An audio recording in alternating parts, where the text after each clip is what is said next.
Bienvenue sur l'épisode 53 de Plein Potentiel. Bonne année tout le monde. En 2021, là, j'ai le goût de vous souhaiter une bonne santé mentale, de progresser vers l'atteinte de vos objectifs, mais aussi de croire en vous et en votre potentiel. Pour ce premier épisode, j'ai reçu Julien Corriveau, premier humoriste à être invité sur le podcast. Merci à lui, c'était très généreux. Il a été très généreux là, au niveau de ses réponses. Julien est beaucoup connu là, pour ses personnages dans le groupe humoristique Les Appendices. Mais il fait beaucoup d'autres choses, notamment il est auteur, scénariste, script éditeur, musicien, compositeur, animateur et aussi comédien. Donc, quelqu'un d'assez occupé. Aussi, en 2020, là, notamment dans ses derniers projets, il a sorti un album solo de musique western. Il a sorti son livre plutôt là, sur le personnage Monsieur Mousteil aussi dans la dernière année. Et les Appendices qui ont sorti une nouvelle série de sketchs là, sur tout.tv extra.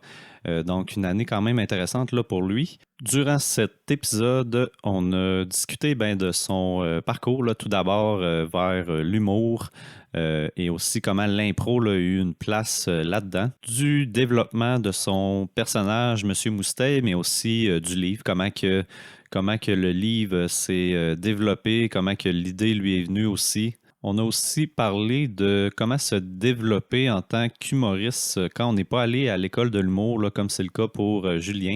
Donc, il nous a mentionné certaines choses qui sont, selon lui, importantes à faire, des opportunités qui sont importantes aussi là, à voir puis à utiliser. De la création de son premier album, et aussi de conseils pour débuter en écriture humoristique, mais aussi tout type d'écriture en fait, et beaucoup d'autres sujets.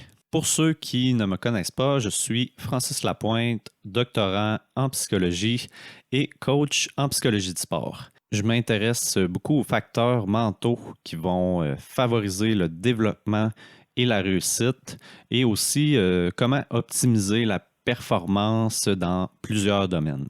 J'offre des services de coaching pour toute personne qui souhaite optimiser son mental, développer son aspect mental et atteindre ses objectifs et aussi développer son plein potentiel.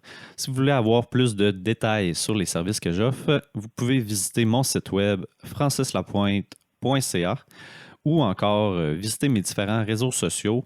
Vous pouvez retrouver tous ces liens-là dans la description de cet épisode. Alors, sans plus attendre, je vous laisse avec mon invité du jour, Julien Corriveau. Bon épisode. OK. Moi, je viens à l'instant de terminer vos 8 épisodes des Appendices. Ah ouais, OK. Ouais. Fait que là, j'ai la toune de karaté Noël solide en tête. D'ailleurs, j'aimerais ça qu'on commence de même en parlant un peu des Appendices. Oui, vas-y. Comment que ça s'est présenté, là, en fait, là, cette volonté de recommencer ça, en fait, de refaire une mini-saison, parce que aussi le format, il a changé, les épisodes un peu plus courts. Fait que comment que Ouais. ça s'est présenté, tout ça, là? En fait, c'est un peu la pandémie là, qui a motivé ce projet-là parce que, dans le fond, quand on a vu là, toutes les contraintes de tournage puis tout ça qui arrivait, on s'est dit, nous, ça serait quand même relativement simple de faire un format des appendices orienté COVID, là, c'est-à-dire avec des tournages beaucoup en studio, en green screen. Et puis, fait que finalement, on a parlé de cette idée-là avec Louis Morissette, qui est notre producteur chez KO TV. Et puis, il a contacté Tout.tv, puis il a eu de l'intérêt assez rapidement. Fait que dans le fond, on a eu un go assez vite, là, à la fin du printemps. Et puis, c'est ça, on a commencé à écrire au mois de mai-juin, puis tournage au mois d'août. Fait que c'est comme ça. Puis, avec Tout.tv, vu que eux, c'est un peu une plateforme un peu de web série, le format de 10-12 minutes pour eux autres, c'était ça qui était le mieux. Puis pour nous, dans les conditions qu'on avait aussi, on n'aurait pas pu tourner là, 12 épisodes de 22 minutes comme d'habitude. Fait que c'était parfait. Puis moi, c'est un format que j'aime bien pour l'absurde, là, les 10-12 minutes. Tu sais, Eric André, c'est à peu près cette durée-là. Tim Henrik aussi. Fait que non, moi, finalement, on est bien content du format. Puis comment que vous écrivez, en fait, quand vous êtes en gang comme ça? Est-ce que Est-ce que c'est vraiment en groupe ou bien tu sais, vraiment chaque personne va s'occuper d'écrire pour son personnage, tu sais, comme par exemple, ben, j'imagine toi t'écris pas mal les textes pour Monsieur Moustet, là, mais tous les autres personnages aussi, est-ce que c'est plus un travail d'équipe ou bien Ben, c'est très, ben, surtout dans le contexte de la pandémie, on a travaillé pas mal tout seul, là. Tu sais, il y a eu quelques fois qu'on s'est réunis à deux ou trois pour trouver des idées, mais ça a été très rare, là. Tu sais, fait que, ouais, les gens ont écrit chacun pour eux-mêmes, pour leurs univers, mais tu sais, des fois, il y a des univers, tu sais, mettons, de groupes comme les Rois de la Main. Ben, les Rois de la Main, ça, c'est Sonia qui les écrit. Sinon, les grands génies, où ce qu'on est genre de Mhm. trois genres de tout croche. Ça, c'est Sonia qui les a écrits aussi.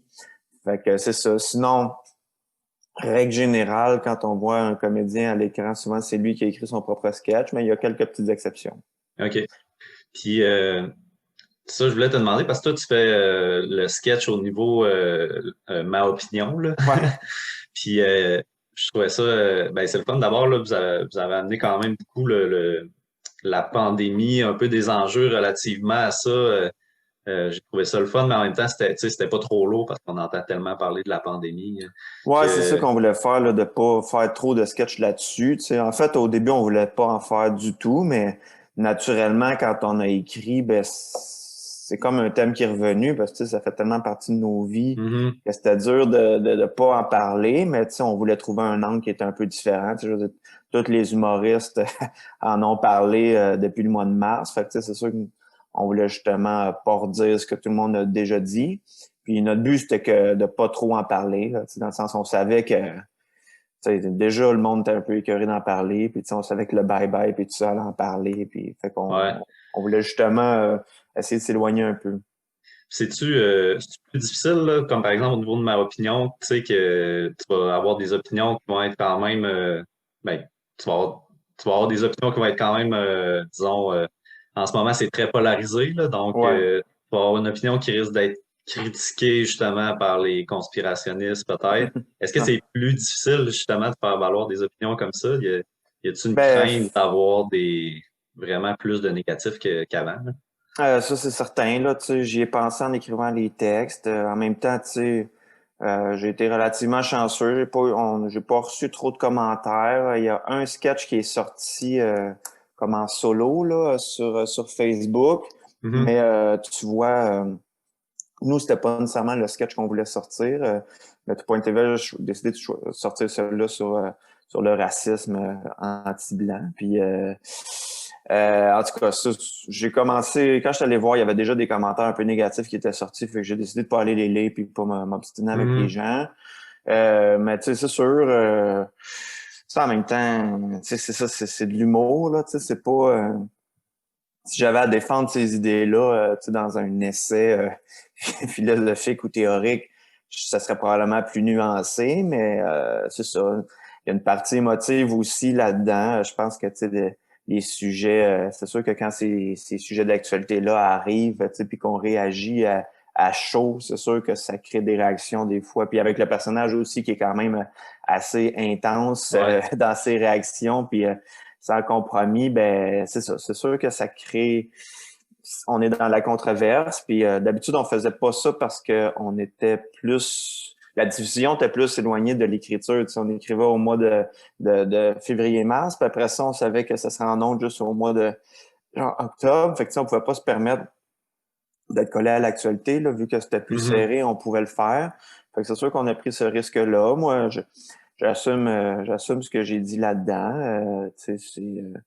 Mais oui, effectivement, on savait que ça allait créer des réactions. Il n'y en a pas eu tant que ça, heureusement. Mais bon, Mhm. c'est ça. C'est toujours un risque à prendre Ouais. dans ces Ça fait situations-là. partie, ouais, du milieu, là. C'est pas mal.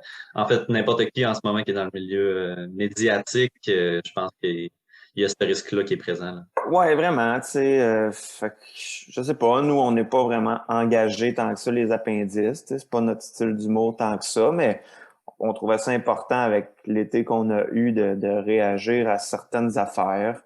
Après ça, tu sais, ben c'est ça. C'est de l'humour, fait que t'en prends puis t'en laisses, tu sais.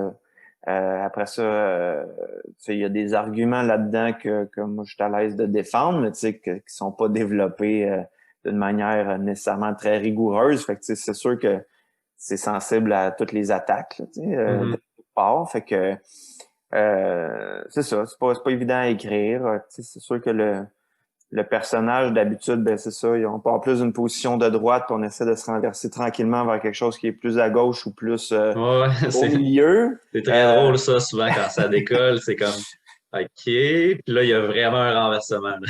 Ouais, c'est ça, sauf que là, je pense que le renversement était vraiment plus clair, là, Ouais. parce que c'est plus difficile, je trouve. Maintenant que c'est tellement polarisé, on dirait que même parodier des positions de gens de droite, c'est rendu difficile parce que il y a plus de statu quo, tu sais. Si Mhm. tu rides les gens de la droite qui sont extrêmes, la population va se diviser en deux. Tu sais. Ceux qui sont d'accord, puis ceux qui disent ben, tu devrais pas rire de ces affaires-là, même si dans ma tête à moi, des fois, c'est des positions extrêmes. Puis c'est ça. Puis en même temps, il faut faire attention de pas aller de l'extrême de l'autre côté aussi. Des fois, c'est ça qui a l'air d'être plus facile quand tu fais de l'humour, c'est d'aller dans les extrêmes. Tu sais. En même temps, si on va dans l'extrême gauche aussi, ben là, tu peux avoir une position qui est pas facile à défendre non plus. Fait que c'est ça l'équilibre qu'on a essayé de trouver dans les sketchs. Mais bon, c'est ça. J'ai été quand même chanceux de pas recevoir trop Mhm. de menaces. Là. Tu sais, moi, je suis quand même sensible à ça. Là. Puis je pense que tous les artistes le sont. Là. Tu sais, c'est pas évident là, tu sais, quand tu reçois 10-15 messages ou plus de haine dans ta boîte de réception, puis tout ça. Tu sais, moi, j'en ai reçu un peu. Là, j'avais fait un post sur justement le racisme sur mon Facebook à moi, là, personnel. Puis tu sais, j'avais reçu quand même beaucoup de messages négatifs. Puis tu sais, t'es comme...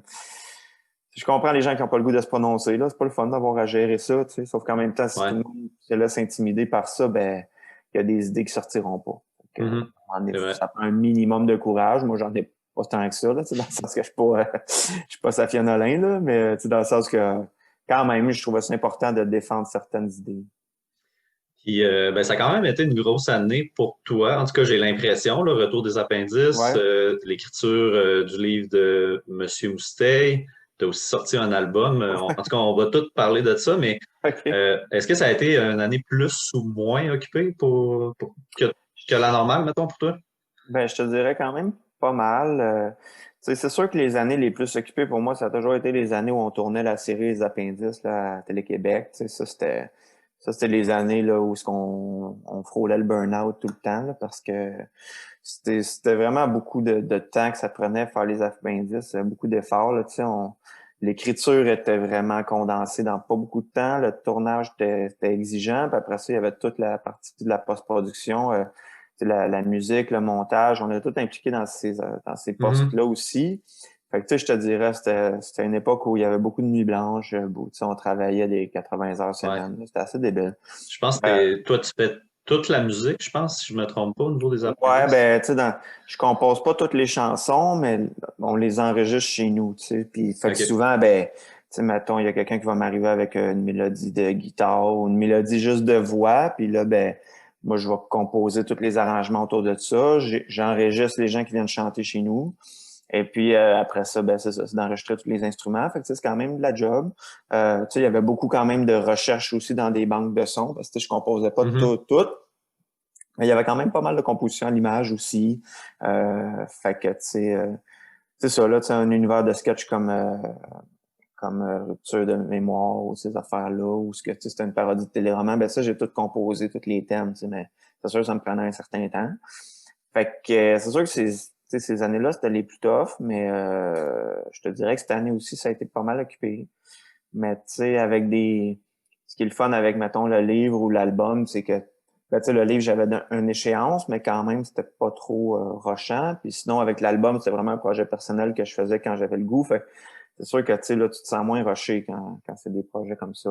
Mhm. Mais non, c'est sûr. Quand je regarde quand je regarde tu sais, la liste de tout ce que j'ai fait cette année avec c'est ça, les galas comédiens qui s'en viennent, puis Caméra Café, puis Entre deux draps, puis toutes ces affaires-là, ça fait pas mal de projets. Parce que tu fais aussi, tu fais de la scénarisation, t'es script éditeur aussi. C'est quoi tes autres projets en ce moment? Ben là, tu sais, tu vois, tout est pas mal terminé, dans le sens OK. que, tu sais, Caméra Café, j'ai écrit les derniers textes en décembre, mes textes à moi, on était plusieurs auteurs. Entre deux draps aussi, j'ai fini pas mal au mois d'octobre-novembre. Fait que ça a été deux projets. Entre deux draps, j'étais comme concepteur avec Mathieu Pepper. C'était son idée à lui, mais tu sais, je l'ai aidé un peu à développer l'idée. Caméra Café aussi, je faisais partie de l'équipe de développement pour la nouvelle mouture. Sinon, tu sais, de la script édition, ça fait un petit bout que j'en ai pas fait. Là. Je le faisais plus sur certaines web-séries. Ma dernière, c'était Les Fleuristes, qui était à TV5, qui était bonne. Ben, tu sais, j'étais plus, mettons, conseiller à la scénarisation que vraiment script éditeur. Tu sais. Souvent, OK. le script éditeur, c'est lui qui va avoir le dernier mot sur le texte, tu sais, dans le sens que... mais là, c'était plus... tu sais, le dernier mot sur le texte, c'était l'auteur Nicolas Krief. Tu sais, moi, j'étais plus là pour donner des conseils ou de la direction. Fait que c'est ça. Ça, c'est la dernière fois un peu que j'ai fait ce travail-là, je te dirais.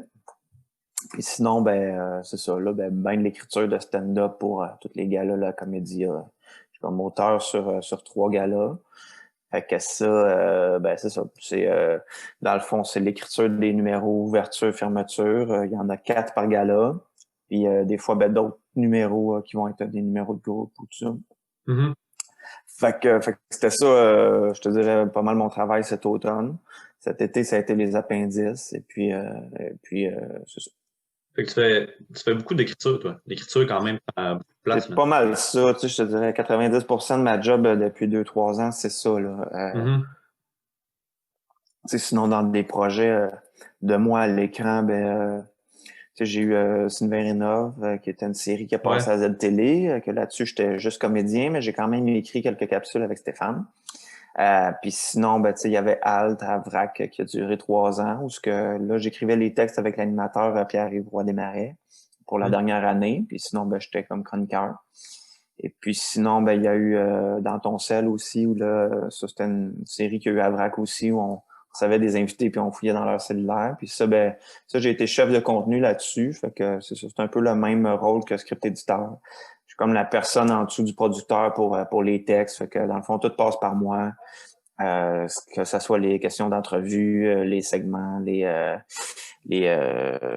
sketchs. Fait que ça, c'était comme, je te dirais, en termes d'écriture, c'est un peu le plus haut poste que j'ai eu, là, tu sais, OK. en termes de responsabilité. Mais sinon, tu sais, moi, tout me convient. Moi, j'aime bien juste être auteur parce que tu sais, c'est là que toute la création se passe, en fait.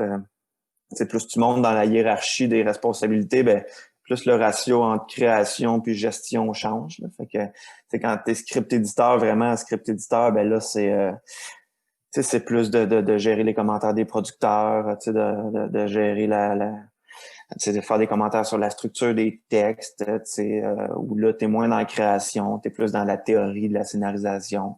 Ce qui est le fun aussi, mais qui est un travail un peu différent de juste comme inventer les jokes, puis inventer des Ouais, histoires. ouais. Fait que, tu sais, moi, c'est l'aspect de la job que j'aime le plus, tu sais, c'est écrire des jokes, puis créer les histoires, puis les sketchs, tu sais, c'est là pour D'avoir moi que la... aussi le contrôle absolu sur le contenu, là, de Ouais, créer de A à Z. ouais, c'est ça qui est le fun, puis c'est ça qui est paradoxal quand t'es scénariste, c'est que, tu sais, oui, t'as beaucoup de contrôle, en fait, t'as de la liberté parce que, justement, tout part de là. Mais en même temps, t'es le premier maillon de la chaîne. Puis après ça, tout le monde passe dessus. Fait que, tu sais, finalement, c'est bien rare qu'en tant que scénariste, t'as du Ouais. contrôle sur le produit fini, tu sais, dans le sens que les comédiens vont ajouter leur couche, le réalisateur va ajouter sa couche, le monteur va ajouter sa couche, les producteurs font leurs commentaires. Puis après ça, tu sais, dépendamment des projets, il y a des projets où l'auteur est plus impliqué, où il va avoir un droit de regard, mettons, sur le montage ou même être invité au tournage. Tu sais, nous autres, les appendices, c'est comme ça qu'on travaille, dans le fond. Tu sais, l'auteur d'un sketch, dans le fond, il garde le contrôle de son sketch jusqu'à la fin. Mhm. Mais la plupart des émissions de télé, c'est pas le même. Là, tu sais, t'écris ton sketch, puis après ça, t'as pas de nouvelles, tu sais, règle générale. Ça leur Euh, appartient comme ils font ce ouais, qu'ils c'est veulent avec ça. ça, là, tu sais. Ouais, c'est ça, tu sais. Fait que ça, c'est correct, ça fait partie de la job, tu sais. Faut pas que tu aies trop d'ego quand t'es scénariste, parce que, Mhm. tu sais, je veux dire, ça se peut que toi, entre ce que toi t'as livré puis ce qui se retrouve à l'écran, ça peut être très différent, tu sais. Puis, c'est ça, tu sais. au début, quand j'ai commencé, c'est sûr que tu as beaucoup d'ego parce que tu n'as pas écrit beaucoup, fait que tu tiens beaucoup à tout le matériel que tu as écrit, mais plus ta carrière avance, puis plus tu en fais, ben là, tu sais, je vais pas défendre chaque joke comme si c'était ma dernière parce que, tu sais, quand t'en as écrit, je sais pas combien de sketchs j'ai écrit dans ma vie, mais tu sais, ça doit être des centaines. Fait qu'à un moment donné, t'es moins attaché, tu comprends? Puis C'est clair. il faut parce que sinon, ça te rend amer dans ton travail, tu sais. Je veux dire, si à chaque fois que mes sketchs étaient modifiés, j'étais fâché, ben je ferais plus ce job-là parce que ça arrive très souvent. Puis la même chose pour écrire pour rien, là, tu sais, dans le sens que on en écrit bien des affaires pour rien quand on est scénariste pour plein de raisons, tu sais. Dans une émission à sketch, ben nécessairement, il y a des sketchs qui vont tomber, soit parce qu'ils sont pas assez drôles, soit parce que on n'est pas capable de les placer dans les journées de production. Tu sais, si on a juste un sketch qui se passe dans un bureau de médecin, bon, on va pas construire un bureau de médecin juste pour une joke, tu sais. Ouais. À moins qu'on l'aime vraiment. Fait que, tu sais, il y a toutes ces questions-là aussi de production qui entrent en ligne de compte. Est-ce que ça peut arriver quand même de temps en temps que ces sketchs-là inutilisés vont être réutilisés? Ça arrive, tu sais, je te dirais, cette année, mettons, dans les appendices, on est quand même retourné voir un peu dans nos banques de sketch inutilisées, voir s'il y avait des affaires qu'on avait le goût de refaire. Des fois, il y a des petits bijoux que tu comprends pas pourquoi on les a pas faites. Des fois, ben, c'est parce que c'était un surplus qu'on n'avait pas le temps de tourner ou tout ça.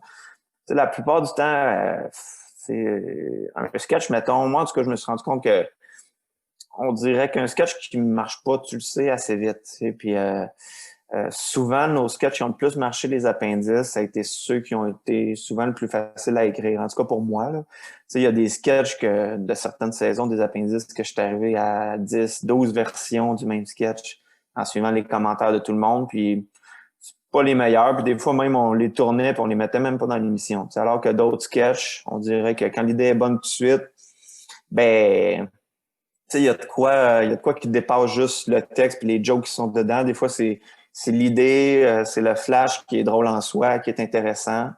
Fait que ça, ça se contrôle pas, là. C'est comme c'est de Ouais, c'est ça. l'intuition. Des fois, t'en sors, des fois, t'as une bonne idée puis c'est vraiment drôle, puis d'autres fois, non, tu sais, mais c'est Quand le ça, là. premier jet est bon, j'imagine, c'est ça, c'est bon signe. Fait que Ouais, à c'est partir ça. de là, tu as juste quelques petites modifications à faire. Puis, Ouais, c'est ça. Après ça, ben, tu coupes dans le gras, tu resserres un petit peu les éléments inutiles. Tu vas reformuler certaines phrases, mais ça, c'est ça. Souvent, il y a bien des sketchs qu'on a tournés presque tel quel parce qu'ils étaient très drôles, alors qu'il y a des sketchs que on sentait qu'ils étaient drôles, mais qu'il y avait quelque chose qui clochait. On les retravaille, puis on les fait pas. Fait que moi, à cette heure, tu sais, j'ai moins de patience par rapport à ça. Tu sais, si j'amène un sketch en lecture, puis les gens sont comme, ouais, pas sûr. Souvent, je retravaille même pas, je le scrape, puis mhm. ça va peut-être devenir d'autres choses, tu sais. Parce que c'est ça, il y a pas... tu sais, oui, tu sais, on peut réutiliser des sketchs dans la même émission, mais des fois, ça va arriver on va s'en faire servir ailleurs. Tu sais, moi, il y a des idées que j'ai eues pour Monsieur Mousteak que finalement, c'est pas devenu un sketch, mais je les ai mis dans le livre. Des fois, il y a des idées de sketch que j'ai que je vais transformer ça en joke de stand-up. Fait que, tu sais, il y a ça aussi là, qui peut un peu jouer. Là. Tu sais, tu peux un petit peu transférer du matériel d'un médium à l'autre. C'est pas vraiment facile à faire parce que souvent l'écriture de stand-up, elle marche juste en stand-up, mais des fois, ça se peut qu'une C'est pas le idée que tu même as eu type, un ouais. angle, tu peux l'adapter vers un autre type. Tu sais. Parlant de Monsieur Moustet, comment t'es venu l'idée du personnage? Ça part de où, ça? Ben, le sketch de Monsieur Moustache de Trop poreux, qui était le premier, Ok, c'était euh, vraiment le premier, ça? ouais, c'était le premier. Ça faisait peut-être 2 saisons là, qu'on le tournait pas puis qu'on le gardait en banque parce que tu sais, c'était trop niaiseux. Tu sais. Le texte était vraiment c'était un monsieur bizarre qui caresse différentes surfaces en disant que c'est trop poreux. Tu sais. C'était ça le sketch quand tu le lisais. Tu sais. Fait que Fait que tu sais, le personnage n'était pas nécessairement développé, là. non, C'était non, il était juste, c'est ça, c'était un monsieur bizarre, et c'est à la suite de ça, tu as développé un personnage, là. ouais, il n'y avait aucune indication, puis c'est vraiment un personnage qu'on a développé tout le groupe ensemble, puis même toute l'équipe ensemble, parce que tu sais, on est arrivé la journée de tournage, ben tu sais juste la maison que Jean-François avait choisie pour tourner ça, ben déjà là donnait une petite indication c'était quel genre de personnage. Puis après ça, la costumière, tu sais, après une couple d'années, on la laissait vraiment aller parce qu'elle avait compris notre univers, puis on lui donnait même pas d'indication, tu sais. Fait que là, elle est arrivé avec il l'espèce de perruque un peu médiévale avec la toupette Mhm. coupée de même, puis le linge, puis la veste, puis les grosses lunettes, puis après ça, ben là, en tournant, moi, j'ai essayé différentes voix, puis là, je suis comme arrivé sur une voix que j'aimais bien, puis là, les gars, tu sais, ils me donnaient plein d'indications, genre ferme plus tes yeux, ben, plus ta bouche de même, puis finalement, on l'a comme construit en le faisant, puis c'est ça, quand on a commencé à tourner, ben, tout de suite, on a su que ça marchait, parce que le caméraman, il pesait sur record, puis il s'en allait dans une autre pièce parce qu'il était pas capable de parer, tu sais. Fait que quand des moments comme ça arrivent, tu sais, tu sens que tu tiens quelque chose, mais Mhm. avant le tournage, on ne savait pas, tu sais, que ça serait drôle. Fait que il y a bien des moments de même. Il y a comme une certaine magie de la création qui arrive, en fait. Tu sais, tout le monde met son petit grain de sel dans sa contribution, puis là, ben, ça crée quelque chose d'intéressant. Mais c'est ça. Mhm. On n'avait aucune idée que c'était drôle avant de le faire. Euh, puis c'est ça. Puis le Ben, personnage est né comme ça. Puis après ça, ben, à force d'écrire, je pense que le deuxième sketch, c'était les pois, puis les oranges, puis les pommes.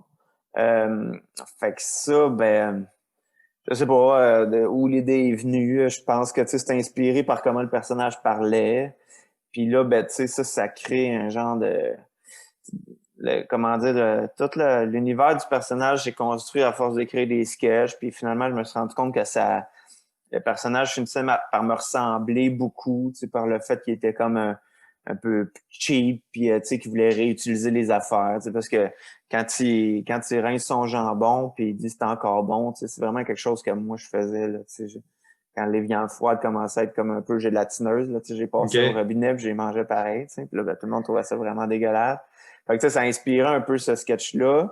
Fait que, tu sais, là, je me suis rendu compte que, finalement, le personnage, je pouvais y mettre un peu de moi, puis un peu de mes grands-parents dedans, puis comme son univers s'est bâti un petit peu tranquillement, mais en partant de rien. Fait C'est que, intéressant ça parce que moi j'avais vraiment l'impression comme surtout en lisant le livre là, tu sais, j'avais comme l'impression que pratiquement que le personnage avait été bâti puis qu'après vous aviez fait des sketchs là, tu sais, ouais. tellement que tu as bâti une histoire là, avec le livre là, Ouais, ben non, tu sais ça, au contraire, ça s'est créé vraiment à brique par l'inverse. Là. brique. Ouais, ouais, tu sais, c'est... Puis, honnêtement, tu sais, Mais il y en a tout une cas, cohésion quand même, c'est ça qui est cool là, tu sais, c'est ben, que tu sais, le c'était en le personnage, faisant que vraiment ouais, vous avez trouvé ouais, les réponses puis, là comme. ouais, exact, comment dire, le personnage s'est construit, puis, tu sais, comme, on dirait, assez vite, on a compris qu'est-ce qu'il pouvait faire, puis qu'est-ce qu'il pouvait pas faire. Mhm. Puis, tu sais, c'était quoi exactement ces tourneurs de langage qui fonctionnaient, quels fonctionnaient pas. On dirait que ça s'est placé assez naturellement. Fait que, tu sais, moi, je suis devenu un peu le gardien du personnage, dans le sens où, tu sais, il y a Jean-François Provençal qui en a écrit des sketchs pour le personnage qui étaient bons, mais que, tu sais, je repassais dessus juste pour être sûr que ça soit dans son langage. Puis, il y a quelque chose de très instinctif là-dedans, là, tu sais, dans le sens, il n'y a pas de Mhm. bible de personnage où j'ai écrit tout ce qu'il peut dire et tout ce qu'il peut faire. Ça fait que des fois, il y a des incohérences, tu sais, parce que, tu sais, dans le livre, ses deux parents sont décédés, mais, tu sais, dans les sketchs, souvent, ils sont vivants. Fait que, tu sais, il y a quand même beaucoup d'incohérences parce que, justement, le personnage, son univers n'a pas été écrit d'avance, tu sais.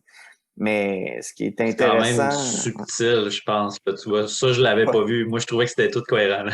ben, tu sais, quand tu creuses un peu, tu sais, Ouais, ouais. c'est incohérent, mais pour moi, c'est pas grave, tu sais, parce que on s'en fout un peu de c'est quoi la famille à M. Mousteil, puis tu sais, dans le sens que tant que c'est drôle, je pense que c'est correct, Ben, là. puis aussi, l'univers en tant que tel est tellement absurde Ouais, que ben, tu peux pas mal aller n'importe où. Là.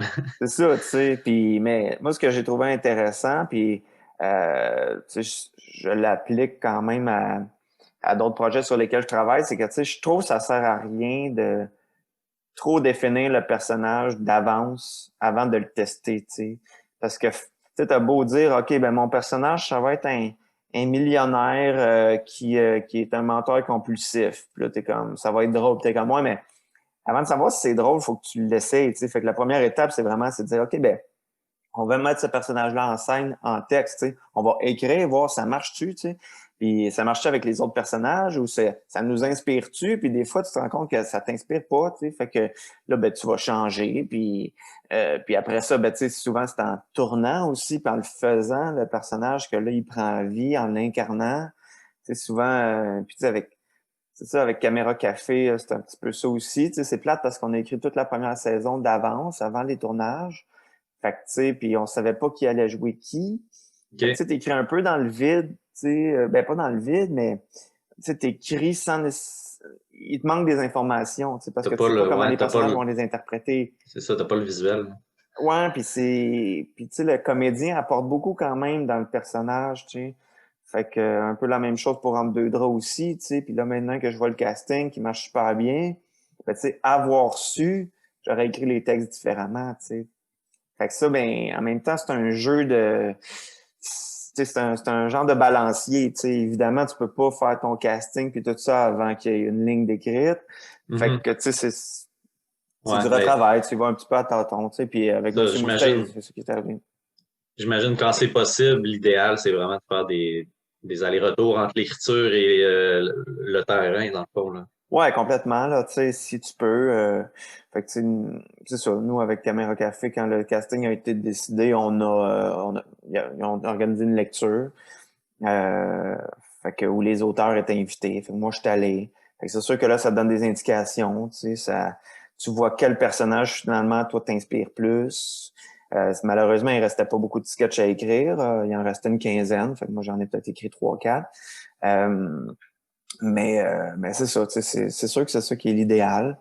Tu sais, ce qui est le fun de l'émission à sketch, comme mettons les appendices, c'est que tu sais, s'il y a un personnage qui nous inspire pas, ben on l'abandonne. Puis s'il y a un personnage qu'on aime, ben on en écrit plus, tu sais. Mhm. Puis de saison à saison. Fait que c'est pour ça qu'il y a certains personnages comme Monsieur Moustache qui ont pris plus d'importance. Je pense que dans la première saison, il y avait 2 sketchs. Il est même En fait, rendu avec son entreprise, là. oui, c'est ça, là. Fait que, tu sais, fait que c'est ça. Puis il y a d'autres personnages que, tu sais, malheureusement, étaient moins inspirants, puis qu'on a abandonnés, mais en même temps, c'est pas grave, on n'est pas pogné avec, tu sais. Mhm. Ben, j'imagine aussi qu'il y a des modes, qu'il y a je sais pas, l'actualité doit faire en sorte aussi que ça change, puis qu'il y a certains personnages qui ont plus leur place. Ben, c'est sûr que, tu sais, ça fait un bout que j'ai pas fait l'exercice de tout réécouter nos saisons, mettons, mais tu sais, c'est sûr que, Ouais. tu sais, déjà là, dans ma opinion, il y a des affaires que j'assumerais moins dans les anciens sketchs aujourd'hui, parce que, tu sais, il y a des choses qui ont changé. Tu sais, c'est sûr que, tu sais, je repense à certains sketchs, tu sais, au niveau des relations hommes-femmes ou du racisme. Tu sais, il n'y a aucun sketch qui est raciste, mais tu sais, c'est sûr qu'on ferait attention par rapport à comment on traitait Mhm. certaines situations. Tu sais, je me souviens qu'on avait un sketch des gars de la cafétéria où ce que, tu sais, nous autres, on voulait dénoncer le racisme, dans le fond, dans ce sketch-là. Mhm. Puis, dans le fond, c'était que j'avais des funérailles, puis là, j'arrivais, mais j'étais comme habillé un peu en style hip-hop. Puis là, ils disaient, pourquoi t'es habillé de même? Puis je disais, ben, il y a des funérailles, ils m'ont dit qu'il fallait que je m'habille en noir, tu sais. Puis là, puis là, tu sais, c'est juste... Puis, tu sais, là, toute la discussion, c'était pour remettre en question un peu les préjugés de... Mais voyons donc, Mhm. c'est pas, les Noirs s'habillent pas toutes comme ça, là, tu sais, dans le sens Ouais, que ouais. c'était une discussion sur justement les préjugés raciaux, mais c'est juste l'idée de base, je pense pas qu'elle passerait aujourd'hui, tu sais, même si Comment c'est l'intention amené, là. était bonne, tu sais. Ouais. Je pense que, tu sais, le propos du sketch était encore valable et tout ça, mais la manière que c'était apporté avec les sensibilités d'aujourd'hui, on n'oserait plus faire ça, tu sais. Fait que c'est sûr qu'il y a Mhm. une couple d'affaires qui ont changé. Il y a des personnages aussi qu'à un moment donné, tu fais le tour, puis Mhm. tu sais, justement, les gars de la cafétéria, c'est un des seuls univers de sketch qui était là dès la première saison. Fait que c'est sûr que, tu sais, après, tu sais, on a dû faire une cinquantaine de sketchs de ces deux gars-là. Ben, à un moment donné, on est arrivé un petit peu au bout. Tu sais. C'est sûr que aussi en absurde, tu veux toujours un peu amener les personnages plus loin, puis les situations qui soient plus surprenantes, mais à un moment donné, tu atteins un bout où tu n'es plus capable de surprendre avec ces personnages-là. Mhm. Fait que tu les abandonnes. Tu sais. Le monde sait à quoi s'attendre un peu plus, là. Ben, c'est rendu dur de surprendre les gens à la maison. C'est rendu dur de surprendre nous-mêmes aussi. Mhm. Fait que, tu sais, c'est un peu la même situation avec le professeur, les cours d'espagnol, tu sais. Mhm. Là, c'est, tu Ouais, sais, vous avez actualisé ça un peu, là, justement. ben, tu sais, c'est un univers que les gens aiment beaucoup, sauf qu'en même temps, la mécanique est toujours un peu la même. Fait que, tu sais, c'est comme comment est-ce qu'on renouvelle un peu la patente. Fait qu'on en a fait des plus réguliers, ou ce que là, pour surprendre les gens, c'est plus jouer sur la forme, là. Le montage est rendu bien saccadé. Puis sinon, on a essayé justement le concours de blagues, là, un peu inspiré de jokes de papa puis tout ça. Fait que c'est ça, c'était pour un peu changer la formule. Fait que c'est sûr que c'est un défi, là, quand tu es un groupe d'humour qui existe depuis 10 ans avec les mêmes personnages, ben c'est ça, il y a bien des personnages qu'on s'est questionnés, on en fait-tu d'autres, on arrête-tu, puis on s'est fié un peu à notre inspiration, puis... Mm-hmm.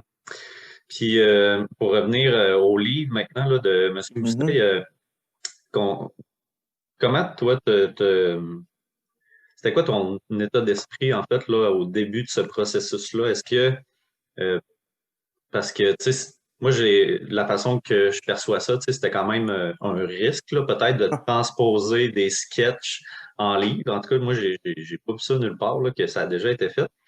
Fait que j'imagine que ça demandait quand même une bonne confiance une confiance en soi, une confiance en son personnage. Comment que ça a commencé tout ça? T'étais-tu assez confiant?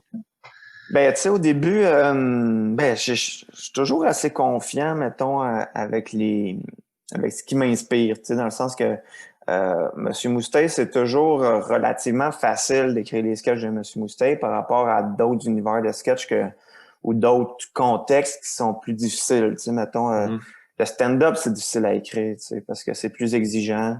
Tu sais, c'est une ligne, un punch ou pas loin. Pour moi, tu sais, faut que ça résonne avec les gens. T'es pas juste dans l'absurde. Faut que, tu sais, il y a une partie que les gens peuvent s'identifier. Fait que ça, tu sais, je te dirais, c'est quelque chose que je trouve ardu. Avec Monsieur Moustay, ben, tu sais, j'étais dans le terrain connu. Je savais que ça m'inspirait comme univers.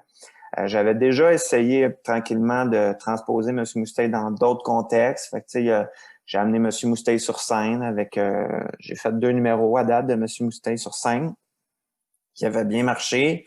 J'ai essayé Monsieur Moustay en mode audio parce que sur mon podcast, quand même drôle, il y avait quelques sketchs de Monsieur Moustay. Ça aussi, ça marchait. Je me suis dit, OK, ben là, si les gens sont capables de rire sans le montage télé, puis l'effet VHS, puis sans même le voir, M. Moustay, ben, peut-être qu'ils vont être capables de rire juste à l'écrit. Fait que, on l'entend, en tout cas, là, juste par l'écriture, moi, j'entends sa voix. Ah, ben, tant mieux, Merci de dire ça, parce que c'était ça un des gros défis, c'est comme, c'est sûr que, M. Moustay, il écrit un peu au son, puis en même temps, ben, le livre pouvait pas être écrit de même parce que ça n'aurait pas été lisible. Fait que, le but, c'était d'essayer de justement transposer la musicalité de comment il parle dans le livre. Fait que ça, c'était un des premiers défis, je te dirais. Puis après ça, au niveau du contenu, ben, au départ, c'était pas ça que je voulais faire. Là. Je voulais pas faire une biographie de M. Moustay. Je voulais vraiment faire un peu plus une parodie de coach de vie. Là, fait que plus proche des capsules à la télé, là, des conseils de vie. C'était ça, mettons, mon plan. Puis c'était en vidéo aussi ou non, mais écrit, mais vraiment des conseils de vie, mettons, tu sais. Okay. Un peu comme, tu sais, il y en a un peu dans le livre, là, quelques trucs. Ouais.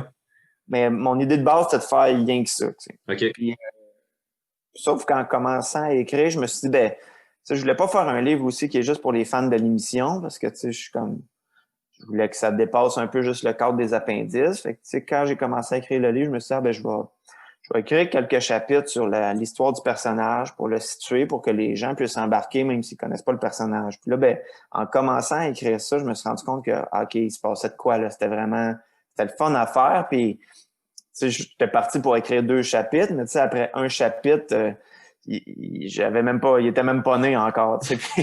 Fait que là, je me suis dit, OK, bon, ben, il y a du stock, là. Fait qu'au lieu, j'ai parlé à l'éditeur puis j'ai dit ben je vais changer le projet. Ça va être une fausse biographie de ce personnage-là. Puis quand je suis parti sur cette track-là, ben ça a un peu déboulé tout seul. Puis tu sais, j'ai fait le contraire de ce que tu es supposé faire quand tu es auteur, c'est-à-dire je l'ai vraiment écrit du début à la fin. J'avais pas de plan d'écriture, j'avais pas de plan de travail. J'y allais vraiment c'est ça là, c'est quasiment, ben, c'est pas de l'écriture automatique, mais tu sais, c'est pas loin dans le sens que vraiment, j'ai tout écrit en ordre. Tu découvrais l'histoire toi-même en l'écrivant. Exactement. Puis je me laissais un peu inspirer par... Ben, c'est ça, tu sais, c'est comme si Ben, t'as été inspiré par ta vie, là. Il y a quand même beaucoup d'éléments Il est né à Louisville, il se ramasse à Saint-Jean-sur-Richelieu. Ouais, Il y a une ben, tu couple sais, de t'as pas petites le choses. choix, tu sais, si tu veux, tu sais, à moins d'être un auteur qui fait beaucoup de recherches, là, tu sais, faut quand même que, si tu veux que visuellement, t'as l'impression que les gens puissent un peu se situer, puis, tu sais, donner un peu de détails, puis un peu de jus au niveau de l'observation, ben, tu sais, c'est sûr que t'es mieux d'écrire sur des affaires que tu connais, puis que t'as vécu, Mhm. que des affaires que tu connais pas, tu sais, en même temps. J'admets les gens qui écrivent, mettons, des romans historiques, tu sais, parce que là, tu parles de quelque chose que tu n'as absolument pas vécu, mais tu sais, moi, je me suis dit, ben, OK, je vais quand même essayer de m'accrocher à quelques affaires, mais tu sais, au niveau de ce que le personnage vit ou fait, il n'y a rien qui est vraiment inspiré de ma vie, là, mais sinon, tu sais, au niveau des lieux qui Mhm. visitent, au niveau de, c'est ça, là, certaines de ses réflexions, c'est beaucoup inspiré de, mettons, ma grand-mère ou des affaires de Mhm. même. Fait que, fait que c'est ça, ça vient de là, mais ouais, effectivement, je me suis un petit peu basé sur ma vie, puis un petit peu sur des affaires complètement inventées, mais en tout cas, c'était bien intéressant comme expérience d'écriture parce que justement, t'as aucune contrainte. Là, tu sais, en télé, t'as beaucoup de contraintes, beaucoup de commentaires de plein de personnes, puis t'as toutes les contraintes de tournage, tu sais, dans le sens que faut que tu penses au lieu, faut que tu penses au nombre de personnages, faut que tu penses au budget des accessoires. Là. Quand tu écris un roman, tu penses à rien de ça, fait que c'est bien Mhm. libérateur. Puis parlant d'aucune contrainte, là, tu as aussi sorti un album là, Ouais. durant l'année. T'as-tu fait cet album-là, qui est un album western, surtout pour toi? Ou il y a un public, y a-tu un public vraiment pour la musique western? Je sais pas, c'est sûr que j'ai pas pensé à ça quand je l'ai faite, là. Moi, en fait, ben, tu sais, ça vient, l'idée de base m'est venue ben, tu sais, je suis pas un gros gamer dans la vie, mais quand j'embarque dans un jeu, j'embarque à 100%. Fait que je venais de finir Red Dead Redemption, qui est un jeu Ouais, de ouais. western. Ça, j'avais lu que Ouais, ça où avait ce parti que, de là. ben, tu sais, la musique dans ce film-là, moi, je l'adore, là, tu sais, c'est toute la musique originale. Puis en même temps, tu sais, qui est pas juste copié sur Ennio Morricone, là. Souvent, c'est ça le problème, là, tu sais, que les gens qui veulent faire de la musique western style de film, ben, tu sais, ils ont une référence, puis c'est Ennio Morricone, tu sais. Puis je trouvais ça le fun de voir que, c'est ça, la musique de ce jeu-là est très atmosphérique, tu sais, puis justement, elle utilise un peu des instruments contemporains des fois, fait que je trouvais ça bien le fun, puis c'est juste que, tu sais, je me suis rendu compte qu'il y en a pas beaucoup de musique comme ça qui existe, tu sais, disponible, là, tu sais, Mhm. tu sais, il y a Ennio Morricone, il y a quelques autres compositeurs, là, genre Louis Bacalov, puis des gens comme ça. C'est souvent créé pour quelque chose, ce type de musique-là, C'est c'est-à-dire ça. un jeu vidéo. Ouais, complètement. Puis tu sais, fait que là, moi, j'étais comme un peu dans ce bain-là, puis je me suis rendu compte que hey, il y en avait pas beaucoup. Puis aussi, moi, vu que je suis vraiment un tripeux de guitare puis guitare électrique, tu sais, je me suis dit comme OK, ben, puis tu sais, j'avais comme vraiment du temps libre là en janvier de l'année passée. La pandémie n'était pas encore commencée, mais moi, j'avais comme un creux de travail. Fait que là, je me suis dit, OK, ben, ça va me permettre de faire un petit trip de studio, justement de taper avec plein de guitares différentes. Puis c'est ça. Tu sais, au début, j'avais pas vraiment de plan. Tu sais, j'ai commencé par une tune. Puis là, ben, l'inspiration venait tranquillement. Fait que là, l'album s'est comme un peu construit dans ma tête.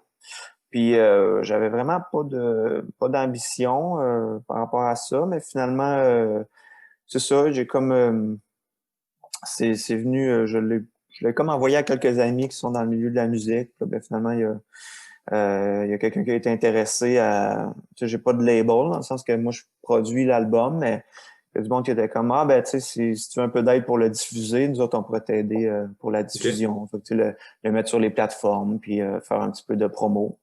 Fait que finalement, il y a eu bien ben, c'est ça qui est le fun, tu sais, dans le sens que je le faisais pour moi. Puis tu sais, j'ai pas poussé du tout, mais il y a eu de l'intérêt un peu naturellement. Tu sais, des gens qui étaient comme qui ont fini par l'écouter puis dire hey, comme j'aime vraiment ça. Fait que c'est cool. L'intérêt de cet album-là, c'est vraiment créé tout seul. Tu sais, c'est ça qui est cool. Là, tu sais, dans le sens, j'ai pas. Mhm.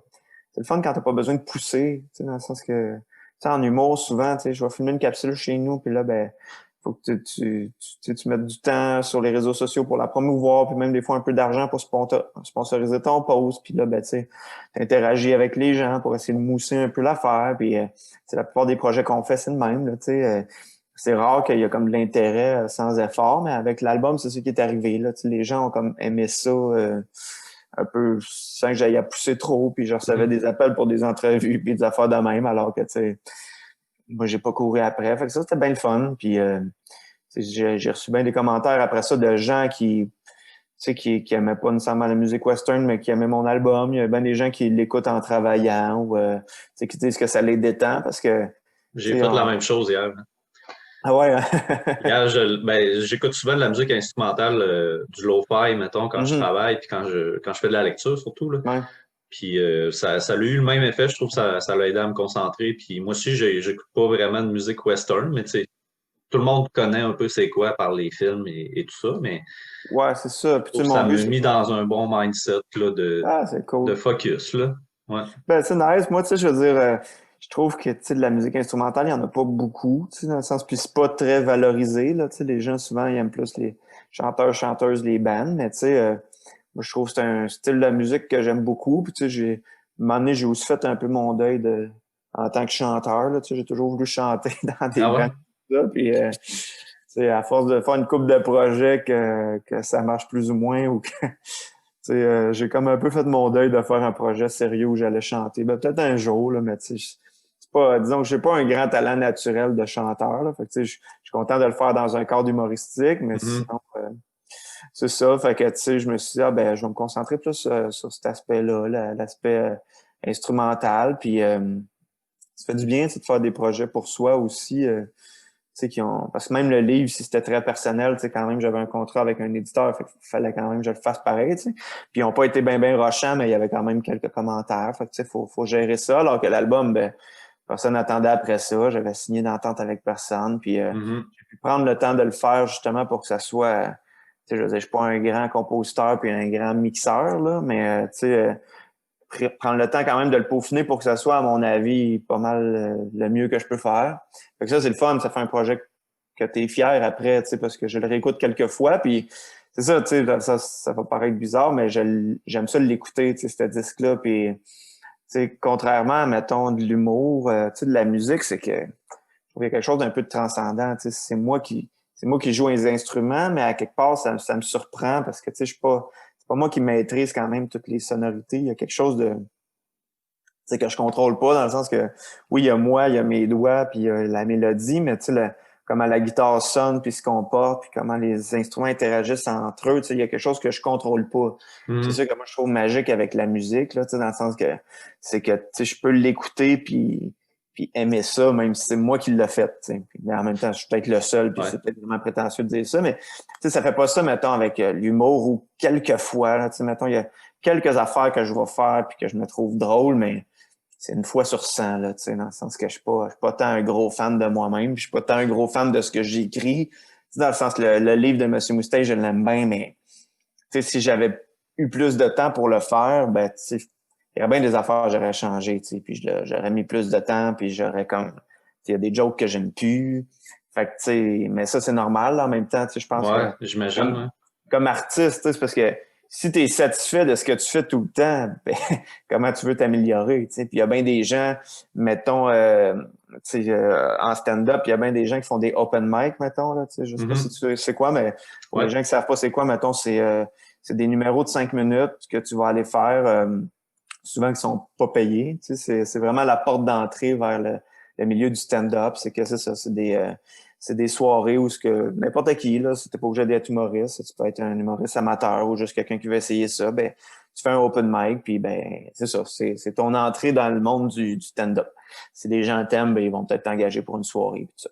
Puis, ben, là-dedans, il y a des gens qui sortent jamais de l'open mic, dans le sens qu'ils sont jamais invités dans des soirées, puis tout ça, à faire des numéros plus longs, puis ces gens-là, souvent, ben, eux autres, ils comprennent pas que le problème, c'est eux autres, dans le sens qu'ils trouvent, le public rit pas tant que ça, mais eux autres sont satisfaits de ça, puis ils disent, ah, le monde a ri en malade, puis asti que c'était drôle, puis tout est comme, c'était vraiment moins drôle que tout le monde, mais, tu sais, dans le sens que ça s'acharne un peu, là. S'acharnent, tu sais, sont pas prêts à s'améliorer, sont satisfaits de ce qu'ils ont là, tu sais, puis clairement, ben, les gens qui engagent les humoristes, clairement, sont pas satisfaits parce qu'ils t'engagent pas. Puis le public, ben, tu le vois bien, dans le sens que le public réagit moyen. T'sais. Les autres sont un peu dans le déni puis ils ont l'impression que ça marche tempête, mais je veux dire, c'est facile dans une soirée d'humour voir qui marche bien puis qui marche pas. C'est le public qui décide. Il n'y a pas de secret.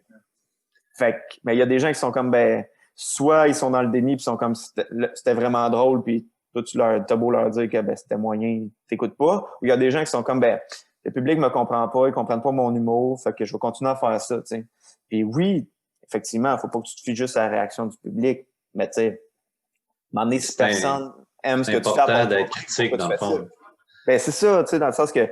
Puis moi, je connais pas beaucoup d'artistes qui sont comme... Ça, c'était écœurant, puis je vais juste continuer à faire ça toute ma vie, tu sais, parce que sinon, ben, tu te réinventes pas, puis tu progresses pas, puis tu t'améliores pas, fait que, tu sais...